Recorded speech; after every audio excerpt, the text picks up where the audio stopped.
రాత్రి 9 అవుతున్నా సరే అండి, కొన్ని వేల మంది దాదాపు 2 కిలోమీటర్ల లైన్ వరకైతే భక్తులు ఈ ఆలయం దగ్గర నిలబడ్డారు.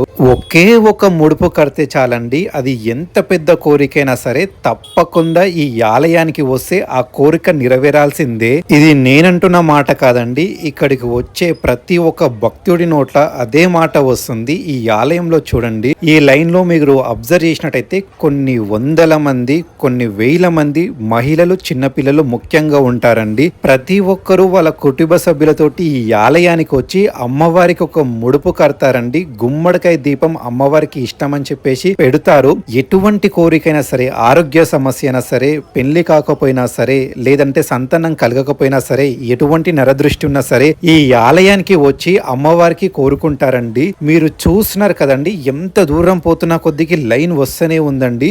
లోపట మాత్రం 5-6 లైన్ల క్యూ లైన్లు అయితే ఉన్నాయి. మరీ లోపట మాత్రం దాదాపు ఒక చిన్న స్థలంలో 2000 మంది కనుక పైగా ఉంటారండి. ఈ ఆలయంలో ఇంత విశిష్టమైన, ఇంత పవిత్రమైన, ఇంత జన ఆదరణ ఉన్న ఆలయాన్ని అయితే నేను ఎక్కడ చూడలేదండి. నేను అవదమంటే మీరు ఫుల్ వీడియో మన యూట్యూబ్ ఛానల్లో ఉండి మీరు తప్పకుండా చూడాల్సిన వీడియో అండి ఇది. దయచేసి ఈ వీడియో కింద నా ఛానల్ నేమ్ కిందనే ఫుల్ వీడియో ఉంటుంది, చూడండి. తప్పకుండా ఈ దేవాలయం గురించి ప్రతి ఒక్కరు తెలుసుకోవాల్సిందే. మరియు గవర్నమెంట్ ఈ ఆలయానికి సంబంధించిన కొన్ని ఏర్పాట్లు చేయాలండి. ఈ ఆలయానికి కొన్ని సౌకర్యాలు అయితే లేవు, కొన్ని వసంతాలు అయితే లేవు. ఈ వాష్రూమ్ ఫెసిలిటీ గానీ, క్యూ లైన్ లో నిలబడే పద్ధతి గానీ, తర్వాత లోపల మెయింటెనెన్స్ గానీ, ఎందుకంటే గుంపుల కొన్ని వేల మంది అండి. ఆదివారం వచ్చిందంటే మరియు అమావాస్య వచ్చిందంటే ఇదే పరిస్థితి అండి.